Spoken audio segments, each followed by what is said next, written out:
기계법인의 이경원 회계사입니다. 네, 어떻게 하다 보니까 동영상 촬영을 또 바로 할 수 있게 됐네요.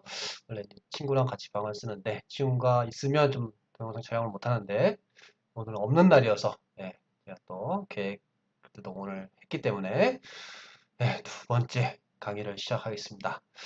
저번 그 전 강의에서는 이제 어떤 연결 정산표에 대해서 좀 설명을 드렸고, 예, 여러 가지 갭 조정이나 있을 수 있다. 뭐 이런 말씀을 드렸고요. 오늘 갭 조정과 재무제표 환산에 대해서 좀 설명을 드리고자 합니다. 일단 갭 조정 사항들은 제가 뭐 어떤 사례들이 뭐 사례가 뭐 워낙에 많을 수 있기 때문에 그 사례를 하나하나 좀 설명드리는 건 좀 의미가 없을 것 같고요. 예, 좀 원칙적인 거 아니면 좀 많이 틀리는 부분 이런 점은 좀 조심해야 된다는 취지로 몇 가지 소개를 드릴까 합니다. 일단 뭐 대선충당금 사례가 좀 많죠. 종속기업을 봤더니 재무제표에 대선충당금이 없더라. 근데 채권이 엄청 많이 쌓여 있는데 대선충당금을 이제 안 할 수 있죠. 법인세법상에서는 대선충당금이 뭐 전부 인정되는 건 아니니까. 그래서 이제 봤더니 1,000원만큼 대선충당금을 쌓아야 했더라. 2020년에. 그럼 우리는 갭 조정으로 대선충당금, 대선상각비 이렇게 해서 재무지표를 컨버전 하게 되죠. 여기까지는 좋죠. 이 두 번째가 문제입니다.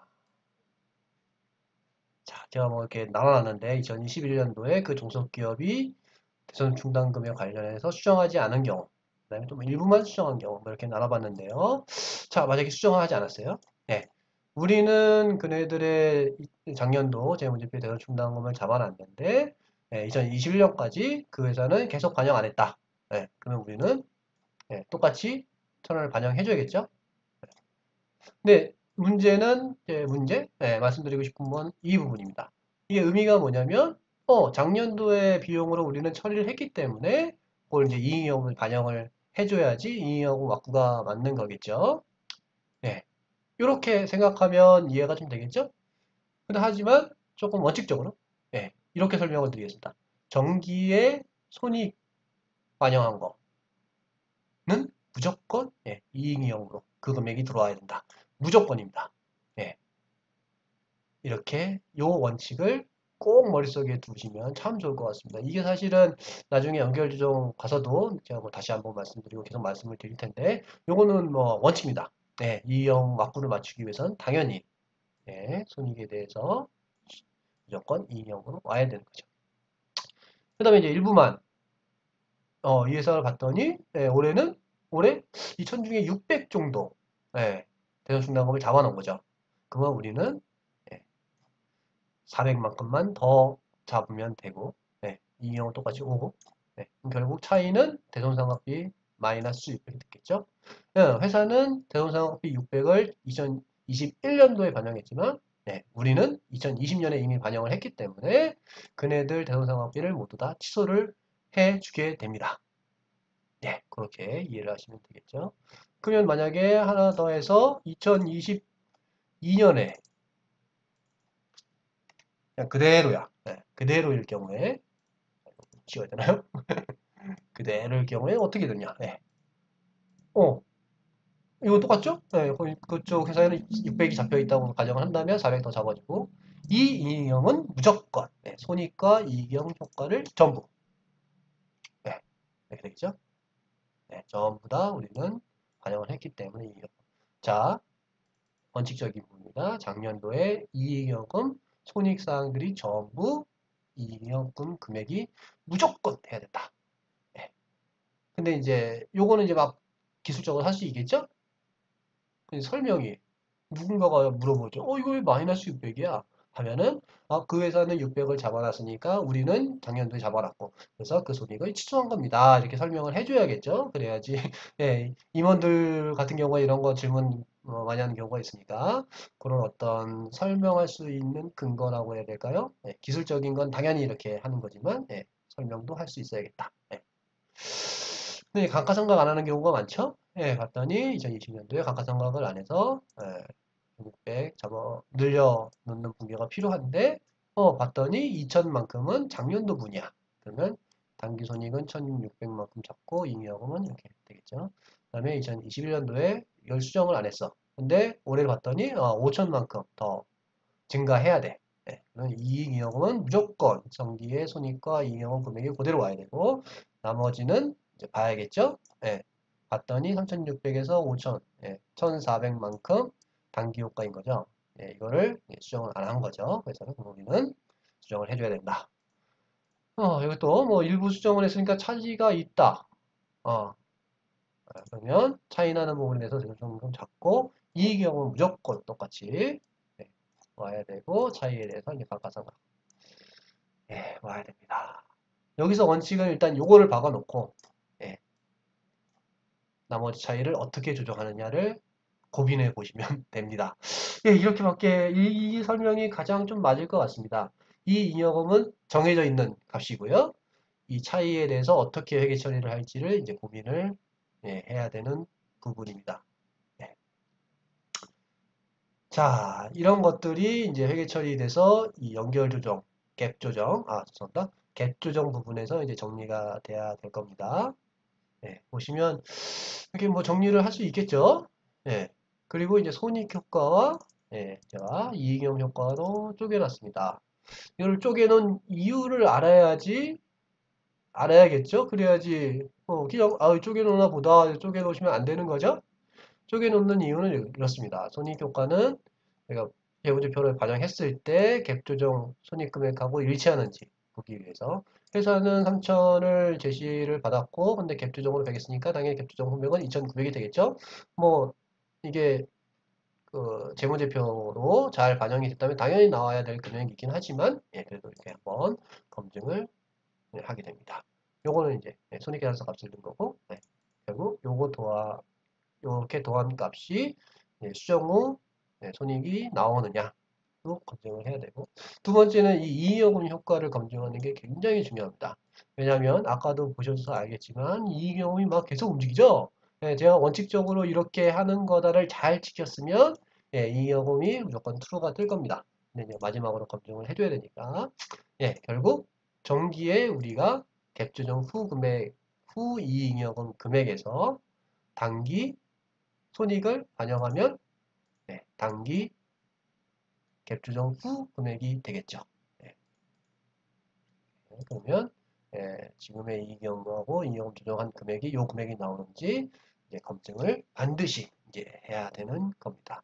결국 이 두 개가 있는 이유는 이렇게 반영했을 때 갭 조정 후 금액이 일치하느냐 이걸 검증하기 위해서. 그러니까 여기 지금 저기 재무제표하고 붙어 있으면 요건 제가 좀 좀 임의로 좀 작성을 해 놓은 거고요.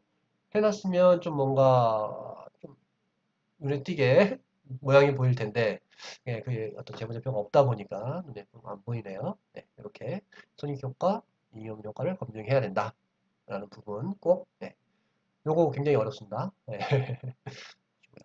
이렇게 갭 조정이 됐죠? 그럼 요 갭 조정 것들이 아까 여기 보시면 요 갭 조정에 나와서 재무제표가 갭 조정 후에 재무제표가 작성이 됩니다. 그리고 이제 해외 재무제표는 원화로 환산해 줘야겠죠? 원화 환산에 대해서 말씀드리겠습니다. 원화 환산의 원칙은 딱 세 가지라고 해야 되나요? 한 가지라고 해야 되나요? 채권 채무는 자산 부채는 결산일 환율, 자본은 역사적 환율, 손익계산서는 평균 환율을 적용합니다. 그렇다고 합계 계정에다가 결산일 환율 곱하고 막 여기다 손익에다가 결산일 평균 환율 곱하면 틀립니다. 왜냐하면 각각을 환율을 적용한 값을 플러스 마이너스에서 가져온 값이 되니까 여기는 우연히 뭐 평균 환율하고 맞겠죠? 근데 이제 단수 차이 때문에 조금 틀릴 수 있으니까 단기 손익 곱하기 평균 환율을 곱한다고 해서 손익계산서 손익하고 일치된다는 생각은 버려야 됩니다. 단수 차이가 날 수 있습니다. 어쨌든 근데 여기서 나머지는 뭐 중요한 게 아닐 거고 이 역사적 환율이 뭐냐 궁금하겠죠? 역사적 환율이란 그것이 발생했을 당시의 환율입니다. 자본이라고 하면 그 자본이 들어왔을 때의 환율이 그대로 쓰여지는 거고 이익잉여금은 그 당기순이익을 계속 합산했을 때의 환율 라고 보시면 되는데 한번 보겠습니다. 사실은 이 조정 금액은 플러스 마이너스 되고 환율을 곱하게 되죠. 근데 이익여금은 굉장히 특이한 모습을 보이게 될 겁니다. 보시면 예, 정기 갭조정 후 이익여금, 정기 재무제표상에서의 갭조정 후 이익여금이죠. 에다가 더하기 당기순이익을 더한다. 굉장히 특이하죠.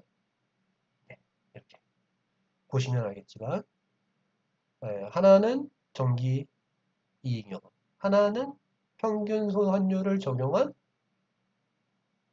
당기순이익. 전년도라고 하면 과거 누적된 외화 손익에다가 갭조정 후 손익이겠죠? 갭조정 후 손익에다가 그때그때의 평균 환율을 곱해서 합산된 값이겠죠? 예. 그래서 결국 이거는 하나의 환율이 들어가 있는 게 아니라 매년의 환율이 계속 들어가 있는 금액일 것입니다. 그래서 결국 예, 이렇게 나눠봤자 아무런 의미가 없는 환율이 나올 거고 자본은 최초에 들어왔던 환율이니까 이건 뭐 의미 있다고 보여지고 이 형은 아무런 의미가 없는 어떻게 보면 환율, 평균 환율이 나오겠죠.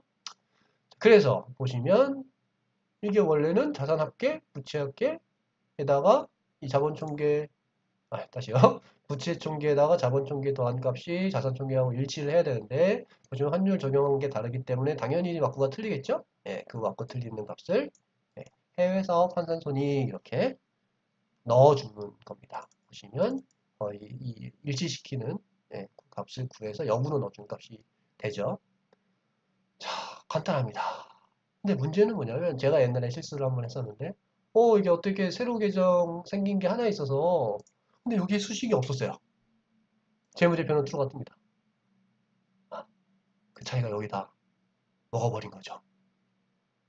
이런 실수를 하면 큰일 납니다. 그래서 이제 그 혹자들은 외화 해외 사업 환산 손익을 좀 검증할 수 있는 방법이 없냐 라고 좀 말씀을 많이 하시는데 이것도 뭐 자산총액 가져와서 뭐 환율 곱하고 뭐 이렇게 해서 검증을 할 수 있겠죠? 이것도 근데 완벽한 검증은 아니겠지만 뭐 그렇게 검증을 할 수는 있겠으나 사실 좀 의미는 좀 크게 없어 보이기도 하고 결국 해외 사업 환산 손익의 차이 변동이 크냐 크지 않냐 컸을 때는 한번 뭐 틀린 게 없나 한번 보고 뭐 이런 프로세스를 좀 가질 필요는 있어 보입니다. 그래서 해외 재무제표는 원화 환산하면 무조건 특이하게 해외 사업 환산 손익이라는 개념 과목이 생겨나게 됩니다. 이렇게 이제 재무제표 환산. 여기서 또 하나 말씀을 드리면 재무제표 환산하고 우리 어떤 외화 뭐 자산부채 환산하고 하는 거 있잖아요. 그거하고 헷갈리시면 안 됩니다. 다른 영역입니다. 이거는 재무지표 환산이라는 영역.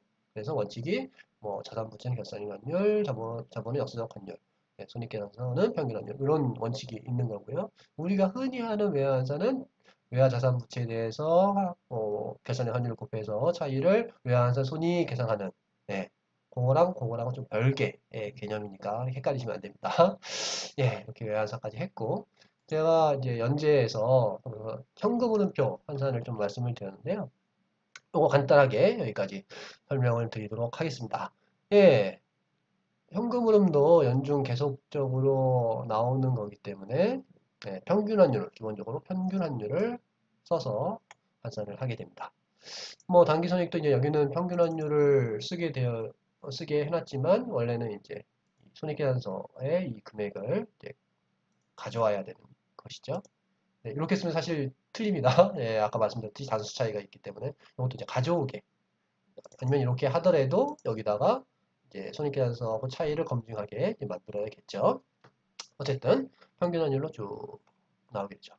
근데 문제는 끝에 기초현금, 기말현금 있죠. 그래서 요 조정 후 어떤 외화 금액으로 보면 투가 뜬다 하더라도 만약에 요 환율 차이 변동이 없으면 투가 안 뜨죠.